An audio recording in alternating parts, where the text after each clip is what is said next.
नमस्कार। साइंस और इंजीनियरिंग विषयों में रुचि बनाने और विषय समझ को मजबूत बनाने के लिए शुरू किए गए श्रीदेवी क्लासेज यूट्यूब चैनल पर आपका स्वागत है। हमारी प्लेलिस्ट क्लास 12th फिजिक्स में आज समझते हैं electric field intensity and potential of uniformly charged insulating sphere, एक कुचालक आवेशित गोले का जिसके संपूर्ण आयतन पे एक समान आयतन आवेश घनत्व है, उसका अंदर सतह और बाहर विद्युत क्षेत्र की तीव्रता और विद्युत विभव किस प्रकार के होते हैं। शुरू करते हैं। एक समरूप आवेशित कुचालक गोला जो यहाँ चित्र में प्रदर्शित है और एक समरूप आवेशित चालक गोले में आवेश वितरण में कुछ अंतर है। जहाँ एक चालक गोले में चाहे वो ठोस हो या खोखला हो, संपूर्ण आवेश केवल बाह्य परिधि पर एक समान पृष्ठ आवेश घनत्व के साथ वितरित होता है और अंदर की किन्हीं भी स्थितियों पर आवेश उपस्थित नहीं रहता है। वहीं एक कुचालक गोले में आवेश अंदर की स्थितियों पे भी हो सकता है। गणना की सहजता के लिए हम कुछ इस तरह के कुचालक गोलों का अध्ययन कर रहे हैं जिनमें आवेश पूरे गोलीय आयतन में एक समान आयतन घनत्व, जैसे हम रो से प्रदर्शित कर रहे हैं, उसके साथ चित्रानुसार वितरित है। यहाँ कुल आवेश Q अगर R त्रिज्या के गोले का आयतन 4/3 पाई R क्यूब लें तो जो एकांक आयतन में आवेश की मात्रा है, आवेश घनत्व, उसे हम कुल आवेश के समानुपाती से व्यक्त कर सकते हैं। एक चालक गोले में आंतरिक आवेश नहीं होने के कारण आंतरिक विद्युत क्षेत्र की तीव्रता 0 होती है। वहीं एक कुचालक गोले में जहाँ अंदर भी आवेश है, विद्युत क्षेत्र आंतरिक आवेश भी बनाएंगे। ऐसी स्थिति में आंतरिक कोर नीले गोलीय भाग और बाह्य हरे भाग में जो अतिरिक्त आवेश आया है उसका विद्युत क्षेत्र भी अंदर के आवेश के साथ जुड़कर त्रिज्या बाहर की तरफ जब विद्युत क्षेत्र बनाता है तो हम पाते हैं कि अंदर के कोर भाग का आवेश और बाह्य भाग का आवेश जुड़कर परिणामी विद्युत क्षेत्र की तीव्रताओं को केंद्र से दूर जाते हुए इंक्रीज कर देता है। गोले के अंदर केंद्र से दूर जाते हुए विद्युत क्षेत्र की तीव्रताओं का बढ़ता हुआ मान प्राप्त होता है। वहीं चालक गोले में सभी स्थानों पर आंतरिक विद्युत क्षेत्र 0 होता है। लेकिन एक चालक गोला और एक कुचालक गोला अपनी सतह की बाहर की स्थितियों पर संपूर्ण आवेश को केंद्र से कार्यरत मानता हुआ जब त्रिज्या बाहर की तरफ विद्युत क्षेत्र बनाता है तो दोनों के रूप एक जैसे माने जा सकते हैं अगर दोनों की त्रिज्या और कुल आवेश की मात्रा एक समान हो। हालांकि एक समान आयतन घनत्व के साथ आवेशित एक कुचालक गोले के अंदर के आयतन भागों में भी आवेश होता है, लेकिन इस गोले की सतह के बाहर की किसी परीक्षण स्थिति पर जहां केंद्र से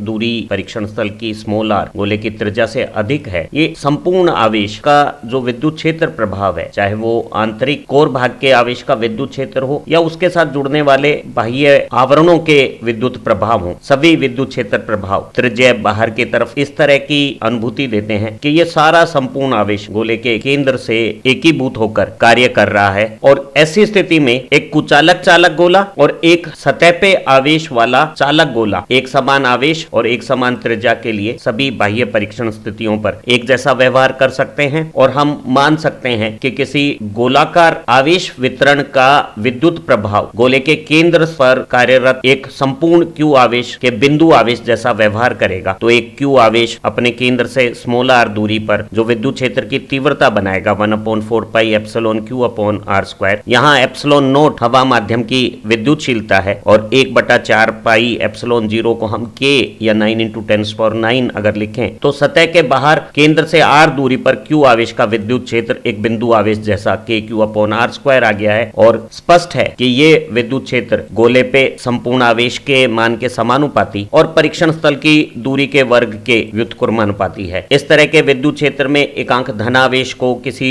दूरी r पे गोले की सतह के बाहर रखने पर जो कार्य हमें करना होगा वो उस r दूरी का विभव KQ/r लिखा जा सकता है और विभव भी गोले के कुल संपूर्ण आवेश के समानुपाती और केंद्र से दूरी के व्युत्क्रमानुपाती संबंध रखेगा। अगर हम बाहर से गोले की सतह की तरफ आते हैं तो गोले की सतह पे इस स्मॉल r का न्यूनतम मान बाह्य स्थितियों के लिए कैपिटल R गोले की त्रिज्या हो जाएगी और सतह की स्थितियों के लिए विद्युत क्षेत्र की तीव्रता का मान स्मॉल r की जगह अगर हम कैपिटल R गोले की त्रिज्या रखें तो KQ/r² प्राप्त होगा और ये वोल्ट पर मीटर में किसी आवेशित गोले जिसपे संपूर्ण आयतन में कुल आवेश Q और जिसकी त्रिज्या R है उसकी सतह पर प्राप्त जो विद्युत क्षेत्र की तीव्रता है वो अन्य किसी भी स्थान की विद्युत क्षेत्र तीव्रता की तुलना में सर्वाधिक है। इसी तरह से बाह्य स्थितियों का जो विभव था KQ/r वो सतह पे स्मॉल r की जगह गोले की त्रिज्या r रखने पर सतह के विभव का मान KQ/R दे देगा। लेकिन ये जो विभव का मान है वो एक कुचालक एक समान आयतन घनत्व वाले आवेशित गोले के लिए अधिकतम नहीं है, क्योंकि अंदर भी जो विद्युत क्षेत्र है उसमें में विभवांतर होगा और हम पाएंगे कि गोले की केंद्र पर जो विभव का मान है, जो सतह से 1.5 गुना आएगा, वो इस तरह के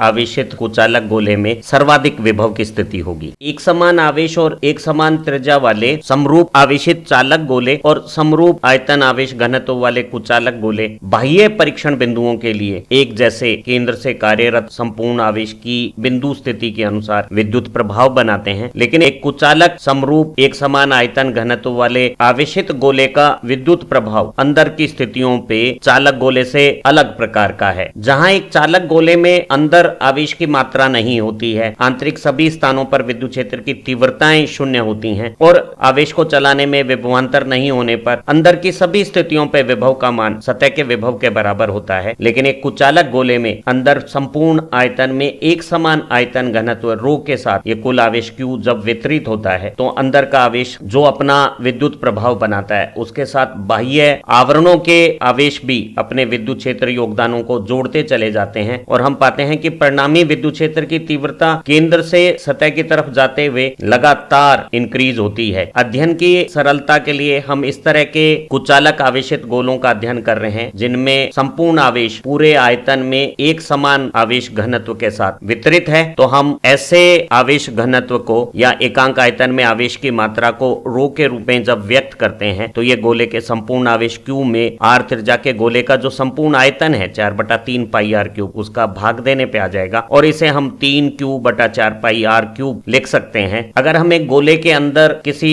केंद्र से दूरी स्मॉल r पर जो गोले की त्रिज्या से कम है किसी बिंदु पर विद्युत क्षेत्र की तीव्रता ज्ञात करनी है तो हम उस स्थान से गुजरता हुआ एक गौसीय पृष्ठ बनाते हैं और गोलाकार आवेश वितरण के लिए गौसीय पृष्ठ भी सकेंद्रीय गोला जब बनाया जाता है तो हम पाते हैं कि जो गौसियन पृष्ठ के बाहर इस शान हाइलाइट में आवेश है गोले का वो इस गौसियन पृष्ठ के किसी फ्लक्स में योगदान नहीं करेगा और गॉस के नियमानुसार जब हम किसी गौसीय पृष्ठ में फ्लक्स की कैलकुलेशन के लिए आंतरिक आवेश की गणना करते हैं तो इस r त्रिज्या के गोले का जो आयतन है 4/3 पाई स्मॉल r क्यूब उसमें आवेश आयतन घनत्व का गुणा करके हम आंतरिक आवेश की गणना कर सकते हैं और गणना में ये जब आयतन आवेश घनत्व को संपूर्ण आवेश और गोले की त्रिज्या के साथ व्यक्त किया जाता है तो हम पाते हैं कि r त्रिज्या के गौसीय पृष्ठ में आने वाला आवेश का मान कुल आवेश के साथ ये गौसीय पृष्ठ की त्रिज्या और गोले की त्रिज्या का जो अनुपात की घन घात है उसके साथ समानुपाती संबंध रखता है। एक समान आयतन आवेश घनत्व वाले कुचालक गोले से केंद्र से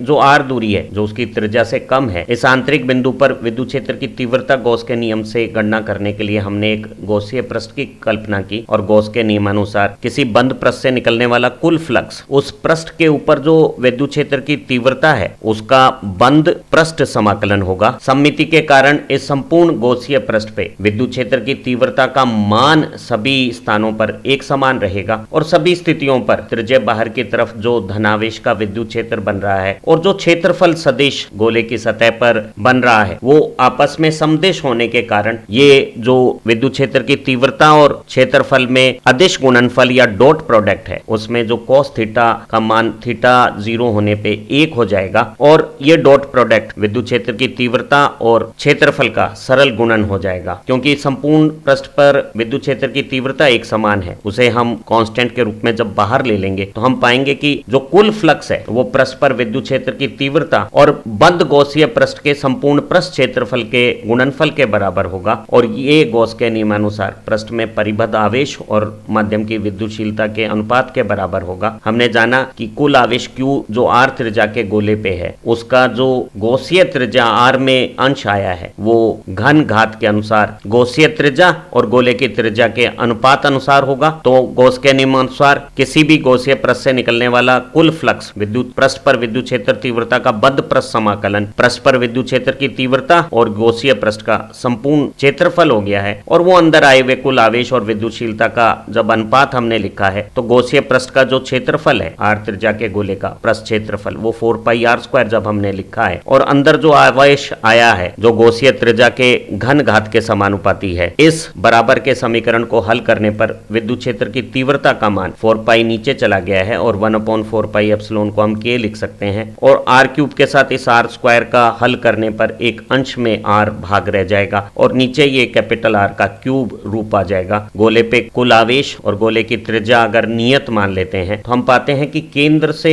परिधि की तरफ दूर जाने पर जब परीक्षण स्थल की दूरी बढ़ती है तो विद्युत क्षेत्र की तीव्रताएं भी समान अनुपात में बढ़ रही है, जैसा यहाँ चित्र से भी परिलक्षित हो रहा है। तो हम पाते हैं कि गोले के केंद्र पे जहां R का मान 0 है वहां विद्युत क्षेत्र की तीव्रताएं अंदर किसी भी प्रकार का शून्य आयतन में आवेश नहीं होने के कारण विद्युत प्रभाव नहीं है और दूरी के साथ ये समरूप एक समान रूप से दूरी के अनुपात में विद्युत क्षेत्र की तीव्रता बढ़ रही है। और ये विद्युत क्षेत्र की तीव्रता गोले के केंद्र से दूरी के लगातार बढ़ते समय परिधि पर त्रिज्या के बराबर दूरी पर जब हम स्मॉल r की जगह कैपिटल R रखते हैं तो KQ/R² आ गई है। और ये वही मान है जो व्युत्क्रम वर्ग नियम से गोले के बाहर जब संपूर्ण गोला केंद्र से कार्यरत एक बिंदु आवेश के जैसे व्यवहार करता है और विद्युत क्षेत्र बनाता है उस मान के बराबर आ गया है। तो हम पाते हैं कि एक कुचालक गोले के विद्युत क्षेत्र में एक निरंतरता है, वो गोले के केंद्र पे 0 है, परिधि की तरफ बढ़ते हुए एक समान रूप से बढ़ता है और सतह पे दूरी के वर्ग के व्युत्क्रमानुपाती बाहर जाने पे घटने लगता है और अधिकतम मान गोले की सतह पर KQ/R² प्राप्त हो रहा है। एक आवेशित गोला चाहे चालक हो जिसकी केवल सतह पर एक समान पृष्ठावेश घनत्व के साथ आवेश है या कुचालक गोला हो जिसके संपूर्ण आयतन में एक समान आयतन आवेश घनत्व के साथ आवेश हो, सभी बाह्य परीक्षण बिंदुओं पर संपूर्ण आवेश केंद्र से कार्यरत बिंदु आवेश जैसा व्यवहार करता है और एकांक धनावेश को अनंत से किसी बाह्य स्थान गोले के केंद्र R दूरी पर लाने में किया गया कार्य उस स्थान का विभव KQ/R गोले के केंद्र से जो दूरी है उसके व्युत्क्रमानुपाती गोले की सतह पर बढ़ता हुआ अधिकतम KQ/R हो जाता है। लेकिन एक कुचालक गोले में अंदर भी एक समान रूप से बदलता हुआ विद्युत क्षेत्र कार्यरत है जो केवल गोले के केंद्र पर 0 है, लेकिन परिधि पर आता आता सतह पर वही मान प्राप्त कर लेता है जो सतह के बाहर वाले व्युत्क्रम वर्ग नियम से सतह पर KQ/R² प्राप्त होता है। ऐसी स्थिति में एकांक धनावेश को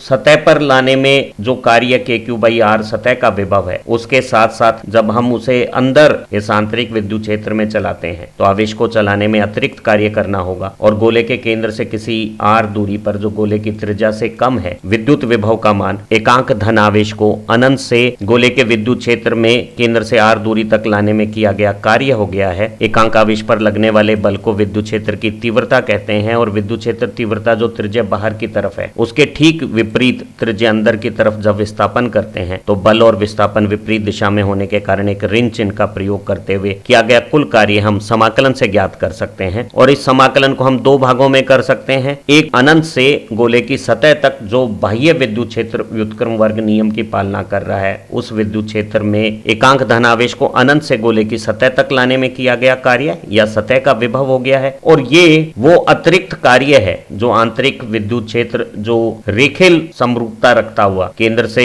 दूरी R के समानुपाती है उस विद्युत क्षेत्र में एकांक धनावेश को सतह से अंदर की किसी दूरी R तक लाने में किया गया कार्य हो गया है। गोले की सतह तक का एकांक धनावेश को लाने में किया गया कार्य सतह का विभव KQ/R है। आंतरिक विद्युत क्षेत्र का मान KQ/R³ multiplied by small r है और इस विद्युत क्षेत्र में अल्प विस्थापन का जो अल्प कार्य है उसमें कुल कार्य की गणना समाकलन से जब हम ज्ञात करते हैं तो KQ और R³ कांस्टेंट बाहर आ जाएंगे। R के समाकलन का सूत्र R²/2 हो जाएगा और ये जो सतह से अंदर तक आने की लिमिट्स हैं वो बाहर उपयोग आ जाएंगी। तो एक आंतरिक स्थिति का विभव सतह तक एकांक धनावेश को चलाने में किया गया कार्य या सतह के विभव के साथ ये अतिरिक्त कार्य हो गया है और जब हम लिमिट्स का इस्तेमाल करते हैं गोले की सतह से किसी आंतरिक स्थिति पर आने के लिए तो एक बार हम जब R² को पॉजिटिव लेते हैं तो वो इस ऋण चिन्ह के साथ माइनस हो जाती है और जब चिन्ह बदलकर स्मॉल r की जगह गोले की सतह की त्रिज्या R लेते हैं तो वो माइनस इस माइनस के साथ प्लस हो जाएगा और ये स्वरूप विभव गणना का आ जाएगा। यहाँ जो पहला भाग है R² को R³ से जब हल करते हैं तो ये एक इकाई KQ/R आधा इकाई KQ/R के साथ जुड़कर 3/2 KQ/R हो गई है और उसके साथ ऋण रूप में ये हरी हाईलाइट में आया हुआ भाग हो गया है और स्पष्ट समझ आता है कि अगर हम गोले की परिधि से केंद्र की तरफ आते हैं स्मॉल r का मान घटता है तो ये जो मान है जो कुल विभव में ऋण चिन्ह के साथ कमी कर रहा है वो जब छोटा होता है तो आंतरिक बिंदु का विभव विद्युत क्षेत्र के विरुद्ध धनावेश को चलाने में किया गया अतिरिक्त कार्य लगातार बढ़ता है और गोले के केंद्र पे जहां हम दूरी स्मॉल r को 0 ले लेंगे ये भाग 0 हो जाएगा और विभव का मान सतह के मान से 1.5 गुना 3/2 KQ/R प्राप्त हो जाएगा और यही विभव संपूर्ण गोले में सर्वाधिक विभव की स्थिति हो गई है। गोले के केंद्र से समान दूरियों पर, r दूरी पर एक तरफ और r दूरी पर दूसरी तरफ, ये जो दो बिंदु हैं वो समान विभव के बिंदु हैं और इनके बीच में विभवांतर शून्य होगा। तो किसी आवेश को गोले के केंद्र में समान दूरियों से दूसरी तरफ समान दूरी तक ले जाएंगे तो उसमें किया गया कार्य हमेशा शून्य होगा। इसे यूं भी समझ सकते हैं कि पूरे संपूर्ण गोले का विद्युत क्षेत्र त्रिज्यीय स्वरूप रखता है और अगर हम स्पर्शजयी रूप से परिधि पर कोई विस्थापन करते हैं तो बल और विस्थापन लंबवत होने पर कार्य नहीं होंगे और ऐसे आवेश की गतियों पे विभवांतर भी नहीं होंगे। एक समान आयतन आवेश घनत्व रखने वाला एक कुचालक गोले पे कुल आवेश Q अगर r त्रिज्या में समरूप वितरित है और उसकी सतह पर जो विद्युत क्षेत्र की तीव्रता का मान है वो अधिकतम kq/r² प्राप्त हो रहा है, उसे अगर हम E माने तो हमें गोले के अंदर केंद्र पर त्रिज्या के आधे भाग पर और गोले की सतह के बाहर त्रिज्या से दुगनी दूरी पे विद्युत क्षेत्र की तीव्रताएं ज्ञात करनी है। तो हमने देखा कि गोले की सतह के अंदर किसी भी परीक्षण स्थल पर बनने वाला जो गॉसीय पृष्ठ है उससे निकलने वाला कुल फ्लक्स सतह पर विद्युत क्षेत्र की तीव्रता और पृष्ठ क्षेत्रफल के गुणनफल के बराबर है और वही फ्लक्स गॉसीय पृष्ठ के अंदर के आयतन में आए आवेश के समानुपाती है। जब आयतन आवेश घनत्व समरूप है तो गॉसीय पृष्ठ का आयतन जो त्रिज्या के घन रूप से बढ़ता है तो बल रेखाओं की संख्या गॉसीय पृष्ठ की त्रिज्या के घन समानुपाती है और गॉसीय पृष्ठ का क्षेत्रफल 4πr² त्रिज्या के वर्ग के समानुपाती है। तो गॉसीय पृष्ठ पे बल रेखाओं का घनत्व या विद्युत क्षेत्र की तीव्रता गॉसीय पृष्ठ की त्रिज्या के समानुपाती kq/r³ से r गुना एक समान रेखीय रूप से बदलती है। तो ऐसी स्थिति में ठीक केंद्र पे जहां स्मॉल r का मान शून्य है विद्युत क्षेत्र की तीव्रता शून्य होगी जैसा कि इस चित्र में दिख रहा है और जैसे जैसे हम केंद्र से दूर बढ़ेंगे गॉसीय पृष्ठ के आयतन में आवेश त्रिज्या के घन घात से बढ़ेगा और पृष्ठ क्षेत्रफल त्रिज्या के वर्ग अनुपात में बढ़ेगा। तो गॉसीय पृष्ठ पे बल रेखाओं का घनत्व या विद्युत क्षेत्र की तीव्रता केंद्र से दूरी के समानुपाती रूप से रेखीय रूप से लगातार बढ़ेगी। तो केंद्र से त्रिज्या से आधी दूरी पर विद्युत क्षेत्र की तीव्रता सतह मान के आधे मान को प्राप्त कर लेगी। सतह पे विद्युत क्षेत्र की तीव्रता E है तो r/2 दूरी पर विद्युत क्षेत्र की तीव्रता E/2 हो जाएगी। सतह के बाहर गोलीय आवेश केंद्र से कार्यरत बिंदु आवेश जैसा व्यवहार करता है। विद्युत क्षेत्र की तीव्रता दूरी के वर्ग के व्युत्क्रमानुपाती होगी। ऐसी स्थिति में दुगनी दूरी पर 2 का वर्ग 4 होता है। विद्युत क्षेत्र की तीव्रता 1/4 रह जाएगी जैसा कि इस मैजेंटा कर्व से भी परिलक्षित है। एक समान आयतन आवेश घनत्व रो वाले कुचालक गोले की सतह की त्रिज्या r है और इस पे संपूर्ण आवेश अगर कैपिटल Q है और सतह पर विभव का मान V है तो हमें इस कुचालक गोलीय आवेश पर केंद्र पर और बाहर त्रिज्या से दुगनी दूरी पर विद्युत विभव की गणना करनी है। तो हमने जाना कि गोले की सतह पर एकांक धनावेश को अनंत से लाने में जो कार्य करना होता है वो सतह का विभव kq/R है, जहां कैपिटल R गोले की सतह त्रिज्या है और Q गोले के संपूर्ण आयतन में आया हुआ कुल आवेश है। अब अंदर एक समरूप विद्युत क्षेत्र में जिसकी तीव्रता परिधि पर अधिक है और केंद्र की तरफ जाते हुए लगातार कम होती है, जब हम एकांक धनावेश को चलाते हैं तो जो अतिरिक्त कार्य है वो अधिक विद्युत क्षेत्र तीव्रता में ज्यादा मान का एकांक विस्थापन पर होगा और जब विद्युत क्षेत्र की तीव्रताएं केंद्र की तरफ कम हो जाएंगी तो विस्थापन करने पर बल के मान कम होने के कारण अतिरिक्त कार्य कम होगा। तो ये विभव सतह पर तेजी से बदलेगा और विद्युत क्षेत्र के विपरीत धनावेश को चलाने में बाह्य कारक को कार्य करना होगा। ऐसी स्थिति में परीक्षण स्थल का विभव बढ़ेगा या हम कह सकते हैं विद्युत क्षेत्र की दिशा जो त्रिज्या बाहर की तरफ है वो हमेशा उच्च विभव से निम्न विभव की तरफ होती है। तो केंद्र की तरफ विभव के मान उच्च होंगे और ये विभव गणना करने से केंद्र स्थिति पर जो हमारे सूत्र हैं समाकलन से ज्ञात हुए वो स्मॉल r का मान शून्य रखने पर 3/2 kq/r सतह के मान से 1.5 गुना आ गया है। तो अगर सतह का विभव V है तो इस तरह के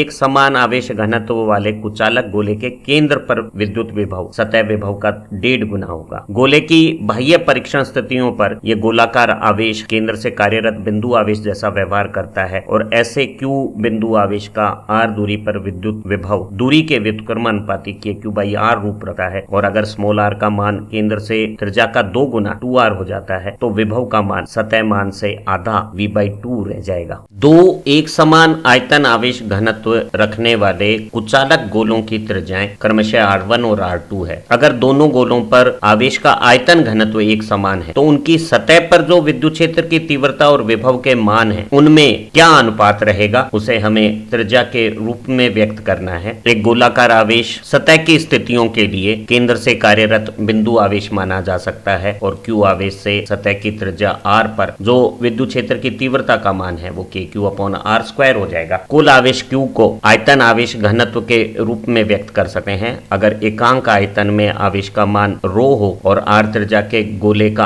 आयतन 4/3 πr³ लें तो यहाँ R² और R³ में गणना करने पर हम पाते हैं कि K 4 3 पाई ये सब तो कांस्टेंट है। जो सतह पे विद्युत क्षेत्र की तीव्रता है वो गोले में आवेश का जो आयतन घनत्व है और गोले की त्रिज्या है उसके गुणनफल के समानुपाती सतह की विद्युत क्षेत्र तीव्रताएं होंगी। अगर दोनों गोलों में आवेश का आयतन घनत्व रो एक समान है तो हम कह सकते हैं कि सतह का विद्युत क्षेत्र तीव्रता गोले की त्रिज्या के समानुपाती है और E1 और E2 का अनुपात त्रिज्या के अनुपात R1 और R2 के अनुसार प्राप्त हो जाएगा। ध्यान रहे अगर Q समान होता दोनों गोलों पर तो विद्युत क्षेत्र की तीव्रता त्रिज्या के वर्ग के व्युत्क्रमानुपाती होती और अगर दोनों गोलों पे आवेश का आयतन घनत्व एक समान है तो सतह की विद्युत क्षेत्र तीव्रता त्रिज्या के अनुपात में है। अगर R2 का मान R1 से दुगना होता तो दुगनी त्रिज्या के गोले पे 8 गुना आयतन में R³ के अनुपात में आयतन होता, 8 गुना ज्यादा आवेश होता और दुगनी त्रिज्या का वर्ग 4 गुना जब हर में आता तो विद्युत क्षेत्र की तीव्रता दुगनी त्रिज्या वाले गोले पे 2 गुनी प्राप्त हो जाती। सतह का विभव एक बिंदु आवेश Q से R दूरी पर बने हुए विभव की भांति KQ/R है। Q को आयतन आवेश घनत्व और गोले की त्रिज्या के रूप में जब हमने व्यक्त किया तो R³ और इस हर में आए हुए R के सरलीकरण से सतह का विभव आयतन आवेश घनत्व और त्रिज्या के वर्ग के गुणनफल के समानुपाती प्राप्त हो गया है। अगर दोनों गोलों पर आयतन आवेश घनत्व रो एक समान है तो हम कह सकते हैं सतह का विभव गोले की त्रिज्या के वर्ग के समानुपाती है और V1 और V2 का अनुपात R1 R2 के अनुपात के वर्ग के बराबर प्राप्त हो जाएगा। अगर R2 गोले की त्रिज्या R1 से 2 गुनी है तो 2 गुनी त्रिज्या वाले गोले में आयतन 8 गुना, आवेश का मान 8 गुना, दुगनी त्रिज्या के साथ 8 गुना आवेश 4 गुना ज्यादा विभव उत्पन्न कर देगा। उम्मीद है आज की इस लर्निंग वीडियो की मदद से एक समान आयतन आवेश घनत्व वाले कुचालक गोलीय आवेश किस प्रकार का विद्युत प्रभाव सतह के बाहर, सतह और सतह के अंदर बनाते हैं, उनकी विद्युत क्षेत्र तीव्रताएं और विद्युत विभव के मान किस तरह से परिवर्तित होते हैं। सतह के अंदर विद्युत क्षेत्र केंद्र पे शून्य मान के साथ दूरी के साथ रेखीय रूप से किस प्रकार परिवर्तित होता है और विद्युत विभव का मान कुचालक गोले के केंद्र पे सतह से 1.5 गुना कैसे प्राप्त हुआ है वो आपको अच्छी तरह से समझ में आ गया होगा। हमारी इसी प्लेलिस्ट की दूसरी लर्निंग वीडियो से आपकी फिजिक्स की सभी कंसेप्ट बेहतर बनेंगी, सभी प्रकार के कंफ्यूजन्स दूर होंगे और परीक्षाओं में अच्छे अंकों के साथ आपको सफलताएं प्राप्त होंगी। इन्हीं उम्मीदों के साथ फिर मिलेंगे एक नई खूबसूरत लर्निंग वीडियो के साथ। Thank you very much.